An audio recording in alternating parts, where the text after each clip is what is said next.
어,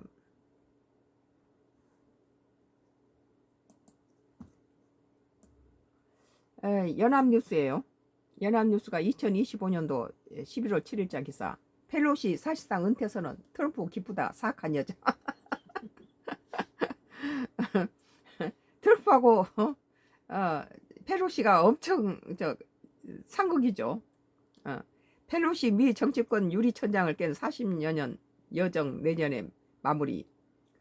트럼프 일기 때 하원 의장으로 트럼프와 대립각을 세워. 펠로시하고 트럼프 일기 정부 때도 굉장히 상극이었죠. 미국 민주당 소속으로 연방 하원 의장을 지낸 낸시 펠로시 85세 하원 의원이 85세 됐으니까 트럼프가 78세인가 되죠.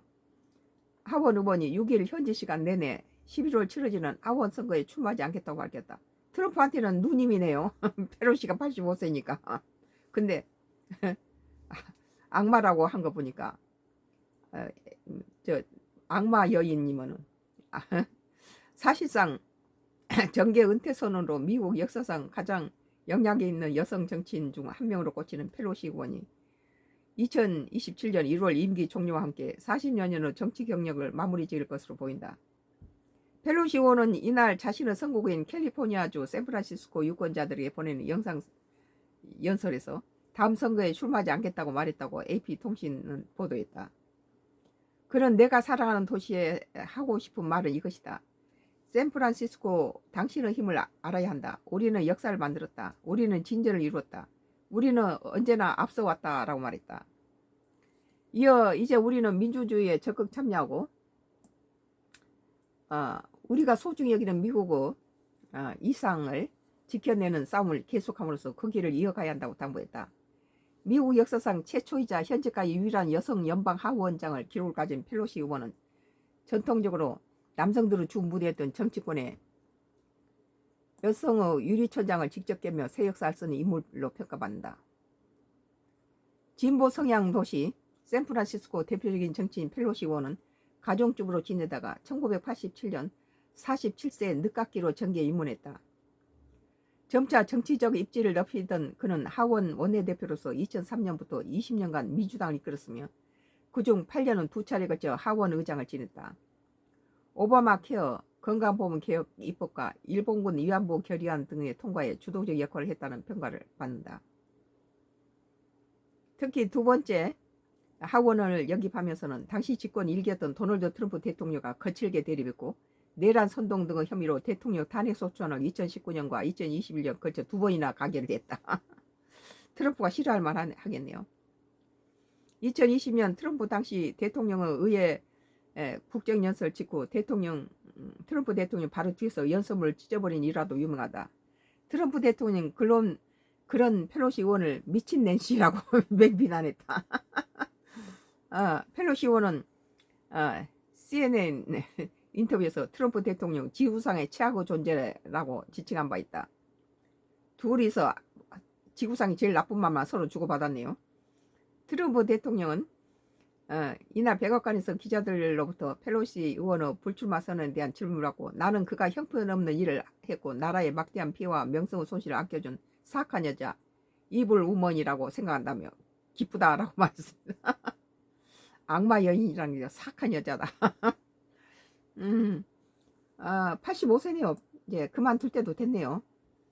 연합뉴스 펠로시 사실상 은퇴 선언 트럼프 기쁘다 사악한 여자 라는 기사에 대해서 썬가크루스 나의 정치 코멘트를 했습니다. 같은 트럼프 얘기인데요. 여기를 붙여버릴게요. 뉴시스예요. 2025년도 11월 7일자 트럼프 눈앞에 쿵 백악관 행사 중 실신한 남성 정체는 트럼프 앞에서 백악관 행사 중에 백악관 직원이라고 그래요. 쿵 하고 쓰러졌네요. 도널드 트럼프 미국 대통령이 비만 치료제 약가 인하 합의를 발표하는 중 행사 관계자가 갑자기 쓰러지는 사고가 발생했다.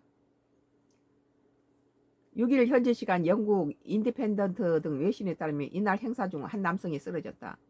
당시 현장을 목격한 취재진은 핀들레이가 쓰러지자 메디케어 메디케이트 서비스 센터의 메멧 오주 국장이 머리가 바닥에 부딪히지 않도록 부축했다고 전했다. 이날 트럼프 대통령 백악관 집무실에서 노보 노디스크 일라이 릴리와 협정을 통해 인기 비만 치료제 약가를 인하했다고 발표했다. 합의 내용에는 노보 노디스크의 이고비와 일라이 릴리의 젯바운드 등 또 향후 승인될 2개의 신규 비만 치료제 등의 가격을 월 150달러 21만원 수준으로 낮추는 방안이 포함됐다. 트럼프 대통령이 약 10분간 이 같은 내용을 발언한 뒤 로버트 케네디 주니어 보건복지부 장관과 업계 관계자에게 마이크를 넘겼다. 사고는 데이비드 릭스의 일라이 릴리 최고 경영자가 발언을 이어가던 중 발생했다. 트럼프 대통령 뒤에서 서서 행사를 지켜보던 한 사람이 의식을 잃고 쓰러진 것이다. 이 백악관 직원이라고 그래요. 릭스뿐만 아니라 앉아있던 트럼프 대통령도 놀란 듯이 일어나 쓰러진 사람을 쳐다보았다. 백악관은 즉시 생방을 중단하고 취재진들을 집무실 밖으로 내보냈다고 그래요. 이후 캐롤라인 레비 백악관과 대변은 공동 취재단의 백악관의 제약사 최혜국 대우 발표 현장에서 한 기업 대표가 기절하는 일이 있었다며 백악관 의료팀이 신속히 조치했으며 해당 남성 무사하다. 기자회견 역시 곧 재개할 예정이라고 밝혔다. 다른 보도에 보니까 그것이 백악관의 직원이라고 나왔는데 여기서는 이제 CEO였다고 말하네. 이날 영국 인디펜던트 등 주요 외신들은 현장에서 쓰러진 인물이 노보 노디스크 임원 고든 핀들레이라고 보도했다. 임원이었네요. 하지만 노보 측은 이날 쓰러진 인물은 고든 핀들레이가 아니라며 백악관 소속 직원이라고 밝혔다. 내 말이 맞네요. 백악관 소속 직원. 방금 펠로시하고 트럼프의 얘기했고 마지막에는 이 대통령에 대한 얘기예요. 국내 정치 얘기가 마지막 잠시 후에 계속되겠습니다.